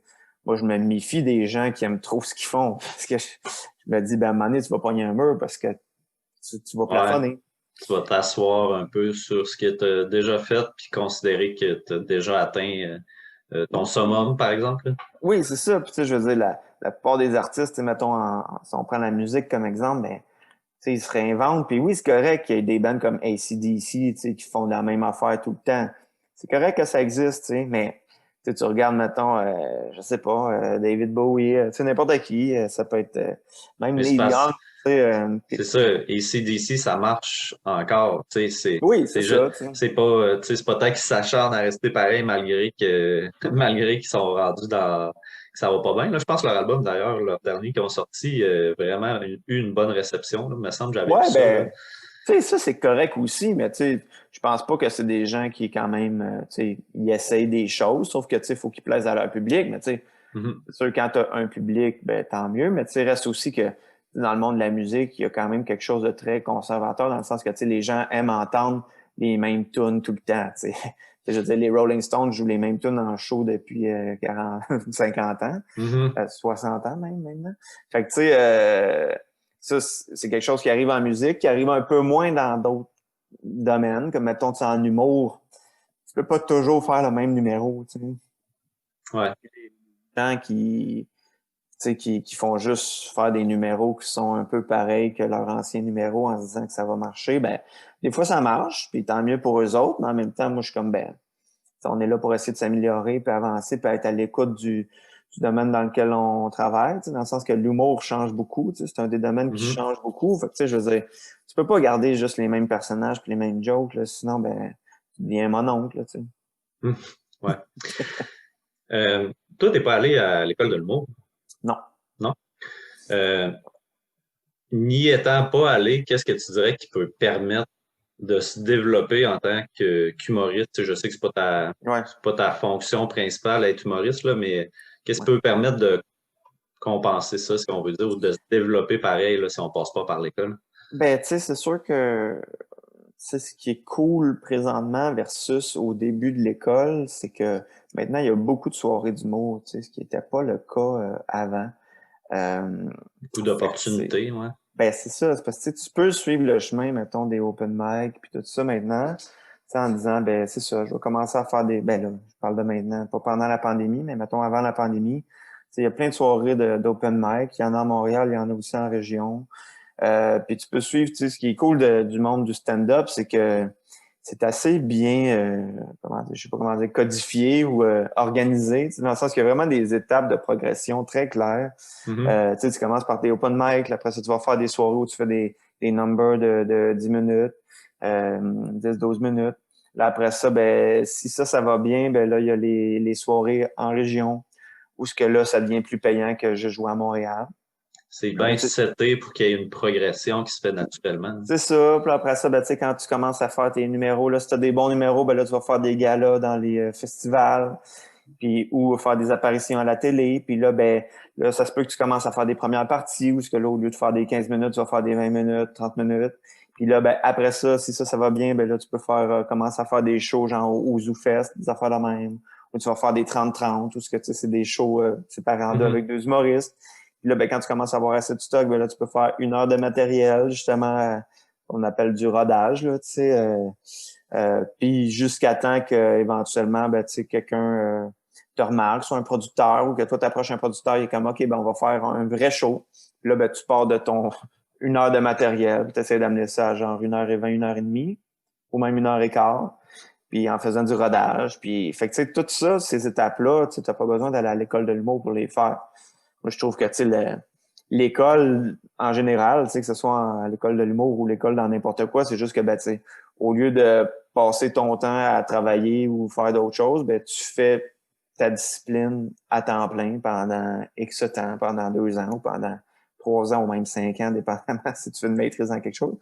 Fait que, tu sais, c'est ça le gros avantage de l'école, dans le fond, tu sais, c'est que, ben, c'est sûr que tu vas avoir plus d'expérience si tu passes tes journées à écrire des numéros d'humour puis écrire des jokes que si tu le fais juste on the side, tu sais. Fait que moi, je trouve que c'est ça. Puis, c'est sûr d'avoir des cours avec des gens qui ont de l'expérience, c'est cool, mais tu sais, en même temps, la meilleure formation, c'est de le faire, tu sais. Puis, mais tu vois, mettons, moi, en humour, mon école, ça n'a pas été l'école d'humour. Je dirais que ça a plus été l'impro, tu vois. Fait que, tu sais, moi, j'ai fait de l'impro longtemps. À Saint-Jean-sur-Richelieu, on avait notre ligue, là, tu sais. Ben, j'ai fait de l'impro secondaire, puis après ça, ben, un peu au cégep. Puis à Saint-Jean, on avait la clique, qui était une ligue d'impro, une des plus vieilles ligues d'impro au Québec, là, après la LNI. OK. Puis qui a été, les appendices, on a tous été dedans. Puis ça a été, pour moi, je te dirais, ma formation en humour, parce que c'est un peu comme Arnaud Soli ou des gens qui sont passés par l'impro, ben, tu apprends plein d'affaires, tu apprends la répartie, tu apprends quand même à construire un sketch, tu sais, parce que de l'impro, c'est un peu de la scénarisation live, là, si tu veux. Tu sais. Fait que moi, je te dirais, c'est un peu de même que moi et les autres appendices, on a appris à faire de l'humour, tu sais, c'est par l'impro. Fait que ça, c'est une autre avenue aussi pour les gens qui veulent, mettons, pas aller à l'école d'humour. Ouais. Toi, c'est quoi qui t'a amené vers ce milieu-là? Parle-moi un peu en fait, là, te souviens-tu comment que ça a démarré ton intérêt vraiment pour le domaine de l'humour et des arts en général, là, parce que tu fais beaucoup d'autres choses. Ben, moi, ça a commencé un peu, je te dirais, au secondaire. Euh, c'est ça. Moi, ben, tu sais, c'est niaiseux, la vie, là, mais tu sais, mettons, à la fin, en 6e année, tu sais, quand fallait choisir, j'hésitais beaucoup à m'en aller plus en sciences ou en théâtre, tu sais. Moi, tu sais, j'étais quelqu'un qui était bon à l'école, fait que c'est sûr que, tu sais, normalement, j'aurais plus été en sciences, mais mon ami Dominique Monplaisir, qui est comme mon meilleur ami depuis qu'on a 7 ans, lui était plus intéressé par les arts. Fait qu'on a comme décidé d'aller en théâtre ensemble. Ça a été un peu la première étincelle pour vraiment le monde des arts. Tu sais, sinon, moi, c'est sûr, ma mère est musicienne, elle est prof de piano. Fait que, tu sais, la musique a toujours fait partie de ma vie. Mais après ça, tu sais, au secondaire, là, après ça, Dominique a rencontré Jean-François Chagnon, puis pendant pendant ça, moi, j'étais en Afrique, là, au secondaire. J'ai habité avec mes parents en Afrique, secondaire 1 à 3. Fait que, tu sais, eux autres ont beaucoup, tu sais, ils faisaient des films, là, tu sais, avec la caméra des parents Jean-François, tu sais, puis ils écrivaient, il y avait bien du fun en théâtre, ils commençaient à écrire des pièces, tu sais. Fait qu'eux autres ont beaucoup développé le côté artistique. Moi, je me collais un peu à eux, même à distance. Puis là, ben, c'est ça, secondaire 4 et 5, c'est là qu'on a rencontré Dave, Dave Bellil. Ben, Dave Bellil en secondaire 2, on commençait à aller en secondaire 4, après ça, Sonia en secondaire 4 et 5. Fait que le noyau s'est créé un peu là. On faisait de l'impro au secondaire quand je suis revenu à Polyvalente. Fait que puis on a comme un peu reparti l'impro à Polyvalente, puis on est devenu un peu l'équipe imbattable de la région à Saint-Jean. Fait que c'est ça, tu sais, c'est comme ça un peu qu'il a parti le bal, mais sauf que tu vois, comme au cégep, les gars sont tous allés en cinéma. Moi, j'étais allé en sciences humaines, parce que j'avais encore beaucoup d'intérêt pour les sciences. Fait que j'étais allé en sciences humaines au cégep. Après ça, avant d'aller à l'université, j'ai fait une année en guitare jazz au cégep de Saint-Laurent. Puis finalement, j'étais tanné d'être au cégep. Fait qu'après un an, au lieu de finir mon deck, puis j'ai compris aussi que je serais jamais un grand musicien de jazz. Fait que là, après une année de deck, je me suis inscrit à l'université puis en philosophie, tu sais. Alors que les autres sont allés, il y en a qui sont allés en cinéma, il y en a qui sont allés OK. Qu'est-ce qui t'a amené à t'inscrire en philo?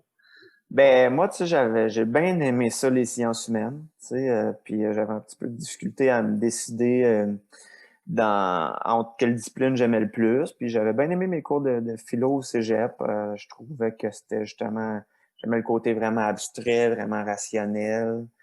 J'aimais le côté global aussi de cette discipline-là, tu sais, parce que tu sais, tu peux parler autant de mathématiques et de physique que de littérature, d'histoire, que de psychologie. Tu sais, tout un peu est impliqué dans la Mhm. philosophie. Fait que, tu sais, j'aimais ce côté-là très global. Qu'est-ce Puis, que qu'est-ce que tu aurais voulu faire après ça? Question un peu cliché, là. Qu'est-ce que tu aurais non, pu mais faire aussi avec une maîtrise en philo, là? ben, avec de la maîtrise en philo, ben, tu sais, il n'y a pas vraiment d'options, là. Tu sais, soit tu enseignes au cégep, Tu peux ou peut-être soit, tu peux écrire, j'imagine aussi. ben ouais, tu sais, c'est sûr, tu peux écrire. Beaucoup de gens s'en vont en journalisme aussi, mais tu sais, journalisme, t'as pas étudié en journalisme. Fait que, tu sais, faut que tu fais de la chronique ou tu sais, tu têtes un peu une job d'une manière ou d'une autre, ou tu continues en recherche, là, tu sais, OK, comme ouais. les domaines en sciences humaines, tu sais, dans le Mhm. sens que tu fais ton doctorat, puis après ça, ben, soit tu sais, tu pognes une charge de cours à l'université, puis tu continues tes recherches on the side. C'est sûr que, tu sais, moi, ça allait bien mes études en philo, là, tu sais, dans le sens que j'avais des bonnes notes, j'avais eu des bourses, tu sais, fait que j'aurais As-tu pu continuer complété? là. J'ai complété ma maîtrise, mais j'ai pas fait de doc. OK. Mais en fait, c'est que nous, les appendices, tu sais, on a continué. Tu sais, au secondaire, on était déjà un groupe, là, tu sais, on faisait des shows ensemble. Puis au cégep, on s'est un peu plus perdu de vue. Mais là, après le cégep, on a comme recommencé plus à travailler ensemble. Fait qu'on a remonté notre spectacle. Puis on a eu en fait l'opportunité d'écrire pour une émission qui s'appelait Le Sketch Show à TVA, Mhm. par Réal Bossé, qu'on a rencontré par la LNI, par l'Impro. Puis là, ben ça a été notre premier contrat professionnel d'écriture. Là, tu sais, on a envoyé genre une batch de 100 pages de sketch au sketch show sans même qu'ils nous le demandent. Là, tu sais. On a fait un genre OK. de ce que personne fait, là, c'est-à-dire écrire. C'est comme tu sais, aux États-Unis, ça se fait un peu là, d'écrire ce qu'ils appellent un spec script. Là. C'est-à-dire mettons, tu as le goût d'écrire sur The Office, ben tu écris un épisode dans le vide et tu Un l'envoies. pilote, dans le fond, là. Ouais, un genre de pilote, mais sur une série déjà existante, tu sais. Fait que Mhm. t'envoies un épisode fantôme un peu. Puis là, ben, si les producteurs aiment ça, ben, ils vont peut-être t'engager, tu sais. Puis ben, c'est un peu ce qu'on a fait avec le sketch show, même si c'est pas une pratique qui se fait au Québec, mais tu sais, nous autres, on a pris toutes les jokes qu'on aimait de nos pièces de théâtre puis tout ça, puis on les a mis dans un package, puis on a envoyé ça. Puis Puis ça a ben, été payant, finalement. ben, le réalisateur, il était comme, c'est qui cette gang de débiles-là? Fait que là, ils nous ont rencontrés. Ils ont acheté quelques sketchs quand même, une quinzaine peut-être sur les 60. Euh, là-dessus, ils en ont diffusé peut-être une dizaine. Fait que c'est ça. Puis c'est avec lui qu'on a développé le concept des appendices, dans le fond. OK. Fait que ce qu'on a fait, c'est qu'on a tourné un genre de pilote maison Mhm. avec le frère Jean-François, puis tout ça. Puis Gilbert Dumas, c'était son nom, Gilbert Dumas, comme réalisateur. Puis ouais, en fait, on l'a comme réalisé nous-mêmes un peu, mais Gilbert nous a aidé. Puis c'est ça, ben là, c'est l'étape. Après ça, on a trouvé un producteur qui était Marie Brissette. Après ça, ben là, c'est d'aller voir tous les diffuseurs. Fait que tu sais, on est passé par tout le monde, par Radio-Canada, qui venait de signer les pieds dans la marche. Ils trouvaient ça trop semblable, fait que ça n'a pas marché. TQS dans le temps, qui était comme plus ou moins intéressé. Ils voulaient qu'on fasse comme des capsules dans une autre émission. Ça nous intéressait moins. Avec TVA, on s'est rendu loin en négociation, mais ils voulaient beaucoup changer de concept. Puis le contrat n'était pas intéressant pour nous. Ils voulaient qu'on devienne genre employé de TVA puis qu'on soit payé à l'heure. En tout cas, c'était une Mhm. drôle d'affaire là, pour OK. contourner les syndicats, là, mais bon. En tout cas, une pratique un peu bizarre. Puis Douteuse. finalement, avec Télé-Québec, c'est avec Télé-Québec que ça a débloqué. Puis là, c'est avec eux autres qu'on a développé le concept dans le temps. Qui n'est pas resté bien longtemps, mais du DVD sur mode aléatoire. Là. C'est pour ça qu'il y avait beaucoup d'extras dans les premières saisons. Il y avait des director's cut puis Mhm. des commentaires audio. Tu sais, on voulait rire un peu de tout le code du DVD, tu sais, qui finalement est devenu vétuste assez vite, mais dans le temps, ça va pas. Fait que c'est avec eux qu'on a développé ça, mais tu sais, en tout et partout, ça a pris à peu près 3 ans depuis, à partir du tournage du pilote jusqu'à jusqu'à temps qu'on commence à écrire là, sur les appendices. Fait que c'est quand même un long processus. Quand même, hein. Il y a des gens qui ont eu des processus plus longs que ça. Là. Je pense que les Invincibles, ça a pris genre 10 ans avant qu'ils le fassent, mais c'est ça. C'est quand même assez long, là, développer de la télé, surtout à cette époque-là. Fait que ça a commencé comme ça, en fait, les appendices. Puis là, ben, après ça, ben, c'est ça. On a été quand même chanceux. On a eu notre première saison, puis ça a quand même bien été. Puis au début, ben, là, on avait des réalisateurs, excuse. On avait des réalisateurs, puis à partir de la saison 4, là, on a pris le contrôle de la réalisation. Là, surtout Jean-François Chagnon, puis supporté par nous. Mais c'est à ce moment-là qu'on a vraiment... que l'émission a recommencé à ressembler plus à ce qu'on imaginait. Mm-hmm. Puis est-ce qu'on peut s'attendre à une suite au niveau des appendices? Est-ce que ça risque de revenir dans le format que vous avez créé, le nouveau format? Ben là, c'est dur à dire pour l'émission en sketch. On n'a pas de nouvelles encore, mais tu sais, c'est normal. Là, la plupart du temps, pour les renouvellements, c'est plus au mois de mars-avril qu'on le sait. Fait que là, ça, on n'a pas de nouvelles pour l'instant. On est en développement aussi pour un autre projet que je peux pas vraiment parler présentement, mais qui est plus une fiction. Donc, ce serait pas de l'émission en sketch, ce serait vraiment style fiction. OK. Fait que, avec la même équipe? Oui, mais on aurait des acteurs invités aussi. En fait, okay. nous, on jouerait une partie des rôles, mais on veut vraiment plus écrire pour d'autres. Mm-hmm. Fait que c'est ça. Ça, c'est en développement. Puis on est bien motivé de ça. Là, je pense que on a comme le goût un peu de sortir du concept du sketch, là, même si on aime ça encore en faire. Puis on aimerait ça que l'émission Tout.tv continue, mais d'écrire plus de la fiction, c'est un peu le processus naturel comme scénariste à un moment donné de passer en fiction. Sonia le fait déjà, elle écrit sur Léo, là, la série de Fabien Cloutier. Fait que moi, je l'ai fait un peu en développement puis à titre de script éditeur, mais pas encore une émission qui part en production. Fait que en tout cas, c'est ça, on est en développement chez un diffuseur qui sont très motivés. Fait qu'on espère que ça va bien aboutir, mais c'est ça. Fait que c'est ça qui s'en vient pour les appendices, je te dirais. OK. Il me reste une ou deux questions. Au niveau de l'écriture, là, je me demandais, mettons qu'il y a quelqu'un qui veut faire ça ou qui débute là-dedans, là, t'aurais-tu des conseils, vraiment de base, là, général, si on peut dire, là, pour quelqu'un qui débute? Ben, je te dirais, c'est un milieu tough quand même, l'écriture, là, parce que comment dire, t'es moins autonome que, mettons, un humoriste. Là. Tu prends un humoriste qui commence, mettons, sur les réseaux sociaux, genre Arnaud Soli, dans le sens que, il fait ses capsules, puis là, ben, tu finis par avoir un certain succès. C'est vraiment ton but, c'est d'écrire pour les autres, ou d'écrire, mettons, des chroniques, ou, mettons, écrire, je sais pas moi, pour Urbania, des affaires de même. C'est tough un peu commencer. Puis le monde de l'édition aussi, la tradition en édition, c'est que c'est bien rare qu'ils vont te payer d'avance pour écrire quelque chose. Surtout si t'es pas connu. Ils vont accepter ton livre si ça les intéresse une fois qu'il est écrit au complet. Fait que, tu sais, c'est... Il y a tout le temps une insécurité, une imprévisibilité aussi. Est-ce que je fais ça dans le vide, là, dans le fond? Complètement. Ouais. Puis c'est vrai que ça marche beaucoup par contact. Moi, je dirais, ben, tu sais, c'est niaiseux, mais tu sais, écrire les réseaux sociaux, ça peut marcher pour les auteurs aussi. Tu sais, si t'écris des drôles, si t'es bon pour écrire sur Facebook, sur Twitter, si t'as des bonnes lignes, si t'es comme capable d'être intéressant, ben ça peut te faire que les gens vont te remarquer. Sinon, ben c'est d'essayer de s'associer à des humoristes ou des gens que tu connais, tu sais.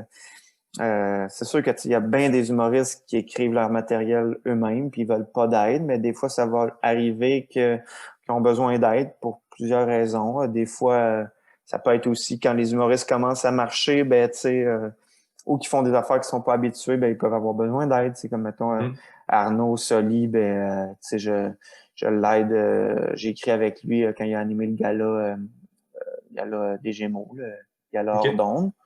Parce que, ben, c'est ça. Moi, j'avais de l'expérience d'écriture de gala, puis, ben, il voulait pas faire tout ça tout seul. Fait qu'on l'a écrit ensemble. Fait que, tu sais, ça, c'est un contrat d'auteur que j'ai pogné, mais, tu sais, je te dirais, c'est quand même tough, commencer. Fait que, c'est ça. Ben, tu sais, essayer d'écrire pour un humoriste que t'aimes bien, faire des brainstorms. c'est pas bien payant, mais tu sais, il y a bien des humoristes que quand ils sont actifs, tu sais, ils vont écrire plusieurs numéros nouveaux par année. Fait que des fois, ça leur fait du bien de brainstormer avec du monde. Sinon, ben, tu sais, toutes les séries et les projets télé qui peuvent t'intéresser, ben, tu peux essayer de rentrer sur l'équipe. Ben, tu sais, c'est pas évident, là. Moi, je connais des gens qui ont même étudié comme auteur à l'école de l'humour, puis que finalement, ils ont de la misère à travailler là-dedans. C'est dur d'avoir une porte de sortie, puis tu sais, il y a pas tant de jobs que ça non plus. Fait que, tu sais, moi, j'essaie bien des fois de recommander des auteurs que je connais, mais il n'y a pas beaucoup de projets qui engagent 3-4 auteurs. Là, tu sais, souvent, ça va être un ou deux. Puis le producteur, il engage directement qui il veut, là, tu sais, dans le sens qu'il ne va pas demander nécessairement des recommandations aux gens. Ouais. Fait que, je te dirais que c'est pas évident. Est-ce que vous autres, ça a été un gros avantage justement au niveau des appendices, la force du nombre, là, le fait d'être vraiment plusieurs, puis Oui, ben ça c'est sûr.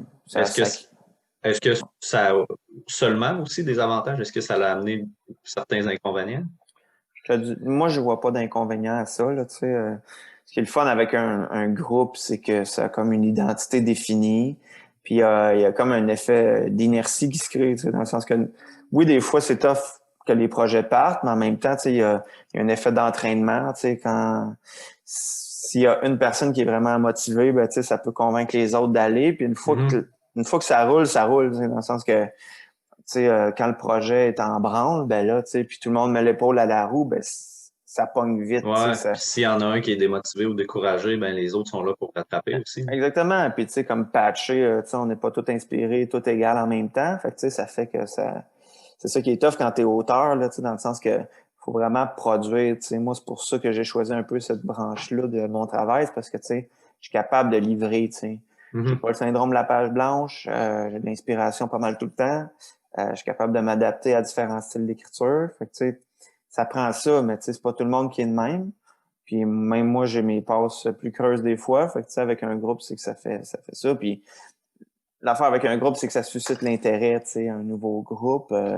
Les diffuseurs, les producteurs sont curieux, parce que vu qu'il y a eu beaucoup de groupes qui ont fonctionné, comme RBO, puis Chicken Swell, puis tout ça, quand un nouveau groupe arrive, ça crée de l'intérêt. Alors que un nouvel humoriste tout seul ou un nouvel auteur, les gens vont demander à ce qu'ils fassent leur preuve un peu plus. Fait que c'est sûr que pour nous, ça a été bénéfique. Puis après ça, c'est que on se donne la job entre nous aussi. Surtout Jean-François Chagnon, parce que comme réalisateur, lui, il a quand même le pouvoir d'engager beaucoup de personnes.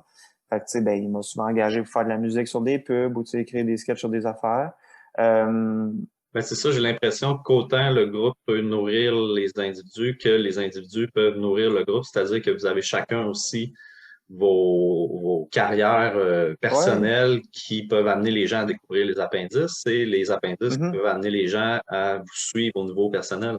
Oui, complètement. Puis, dans le sens, on prévoit jamais ça va être quoi les carrières individuelles des gens. Mais, quand on a commencé, nous, puis qu'on a pris Anne-Élisabeth dans le groupe, si tu veux, c'était son premier projet télé. Elle était connue surtout pour l'impro.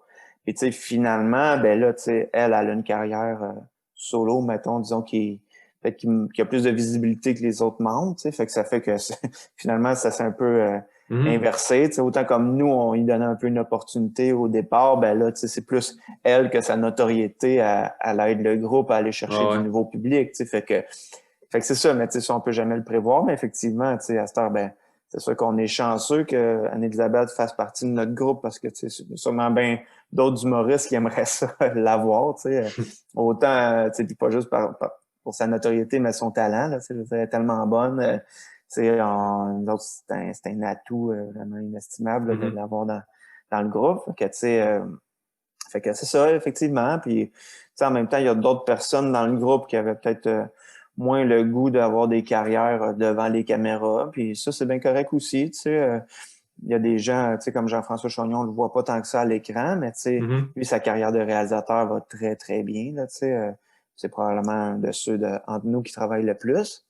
Puis, fait que c'est ça. Puis ça aussi, ça donne de la crédibilité au groupe, parce que même si le grand public, là, c'est pas nécessairement tout ce qu'il réalise, les gens, les décideurs, les producteurs, les diffuseurs, ils le connaissent, Jean-François, puis ils savent que si Jean-François est dans un projet, c'est un gage de qualité, Fait que c'est ça aussi, on essaie tranquillement devenir un genre de super groupe où tous les éléments sont des atouts, mais tu sais, c'est à tous les niveaux, tu sais, même en termes de montage, Dominique s'est rendu vraiment une référence dans le domaine, tu sais, il est beaucoup en demande. Fait que c'est sûr que quand lui fait partie de l'équipe, ben, les gens sont en confiance. Même chose pour tous les autres membres du groupe qui ont toute une carrière maintenant, puis qui travaillent bien, puis qui sont en vue dans leur domaine. Fait que, tu sais, nous autres, ça contribue, c'est sûr, tu sais. Mhm. En terminant, j'aimerais ça qu'on parle un peu, tu en as parlé de ton podcast que tu as sorti là, une série de 10 épisodes Mhm. en 2019, je pense, Ouais. sur comment être drôle, donc comment être drôle dans diverses situations, drôle et méchant, drôle dans des sketchs. Mhm. Ce que je me demandais, c'est toi, est-ce que tu as appris des choses en le faisant parce que tu as aussi collaboré avec plusieurs personnes? Fait que Ah, j'imagine que ça a vraiment. été une source d'apprentissage aussi, là. Ah, complètement, vraiment. Tu sais, moi, ce que j'aime des humoristes que tu sais, les gens connaissent peut-être pas, qui est une partie de la personnalité de quasiment tous les humoristes, c'est beaucoup réfléchir à leur travail. Tu sais. Mhm. Parce que quand tu es humoriste, surtout quand tu fais du stand-up, tu sais, c'est comment dire, tu sais, t'es face à toi-même tout le temps. Tu sais, t'as beaucoup de pression, tu sais, parce que tu es le producteur de ton propre contenu, puis tu as un peu ta carrière entre tes mains. Tu sais, dans le sens que tu sais, il y a pas de différence vraiment entre ta carrière d'humoriste puis ton travail d'humoriste, dans le sens que puis ta personnalité, tu sais, tout va ensemble, tu sais, Mhm. fait que c'est des gens qui se questionnent beaucoup sur leur pratique, sur leur style, sur leur personnage de scène, fait que tu sais, c'est le fun de parler avec des humoristes de tous ces aspects-là, tu sais, parce que justement, ils ont beaucoup de choses à dire. Et tu sais, c'est le fun de voir un peu tu sais, les raisons pour lesquelles les gens font tel ou tel type d'humour, puis aussi qu'est-ce qui les a amenés là, puis leur méthode de travail. Tu sais, tout le monde travaille un peu différemment. Fait que ouais, j'ai beaucoup appris. Tu sais, As-tu tu sais, un les gens. exemple? Je trouve ça intéressant, les raisons pourquoi certaines personnes font un type d'humour, là. T'aurais-tu un exemple avec un humoriste là, comme. Ben, mettons, c'était le fun de parler, tu sais, l'épisode sur l'humour noir, là, tu sais, mettons, avec Charles Beauchesne, Mhm. euh, puis, voyons, Pascal Cameron. Tu sais, c'est le fun de voir, mettons, leur réflexion par rapport à, tu sais, c'est quoi la limite entre faire de l'humour noir puis choquer, tu sais, dans le sens que, Mhm. tu sais, puis eux autres, tu sais, je pense que c'est tu sais, leur humour noir vient de réflexions quand même assez existentielles, assez philosophiques dans le fond, parce que, tu sais, de remettre en question, tu sais, de parler de sujets justement comme la peste, puis, tu sais, puis de parler de, quand tu parles d'affaires dramatiques comme la mort ou, tu sais, quand tu fais de l'humour noir, tu sais, c'est sûr, eux autres, c'est pas dans une perspective de choquer, mais c'est plus d'aborder des thématiques peut-être un peu plus qu'on Dark, aborde là. moins, plus dark, mais qui sont aussi plus existentielles, tu sais, dans le sens que Mhm. c'est quoi notre rapport à la mort, c'est quoi notre rapport à la violence, notre rapport à l'histoire aussi.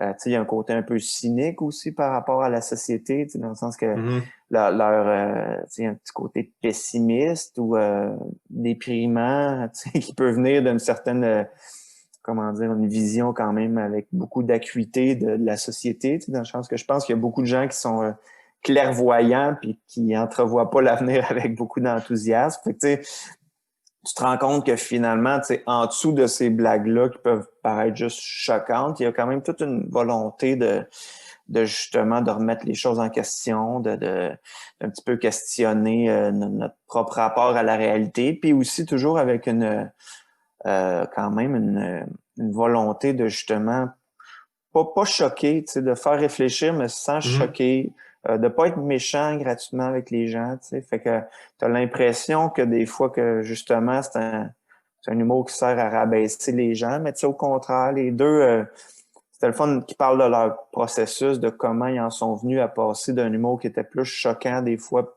juste pour être choquant, à quelque chose de vraiment plus humain. Mhm. Que, tu sais, ils parlent de sujets dramatiques, mais justement pour ramener un peu d'humanité là-dedans, puis de pas blesser les autres, tu sais, de faire un humour qui est justement qui est pas qui dénigre pas les autres. Fait que tu sais, c'est intéressant de voir tout ce processus-là, cette réflexion-là qui est pas juste en termes de contenu, mais qui était aussi une réflexion un peu humaine par rapport à leur approche de la comédie. Fait que tu sais, ça, c'est un exemple parmi plein d'autres, là, mais Fait tu sais, que c'est ça le doit fun. être quand même vraiment utile et intéressant d'écouter les 10 épisodes du podcast pour un humoriste de la relève ou quelqu'un qui veut être humoriste, Ouais, ou juste ça quelqu'un qui. peut.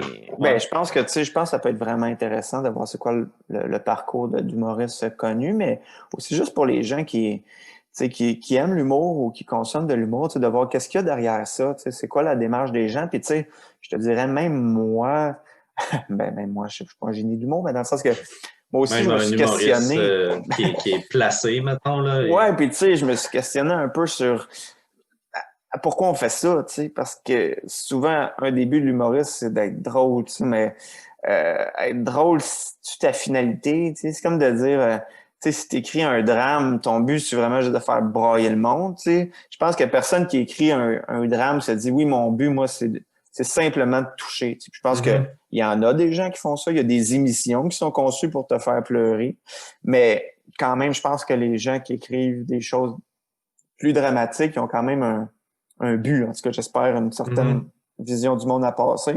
Mhm. Que ce En soit de humour faire aussi. réfléchir, justement, ou de C'est remettre en ça, question.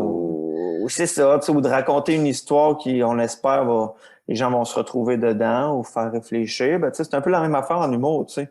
Puis Mhm. en humour, c'est juste que le critère de faire rire est bien plus important que dans un drame, le critère de faire pleurer. Tu sais, je veux dire, tu vas pas dire qu'un film est raté parce que t'as pas pleuré, mais une comédie peut être ratée parce que t'as pas ri, tu sais. Mhm. Fait que, mais le danger de ça, je pense, c'est de se concentrer uniquement sur le rire, tu sais, puis de dire, hey, les gens ont ri à toutes les secondes, donc c'est réussi. C'est comme, ouais, d'accord, mais en même temps, c'est un peu vide dans le sens que, tu sais, est-ce qu'il y a quelque chose d'autre que ça? Mhm. T'sais?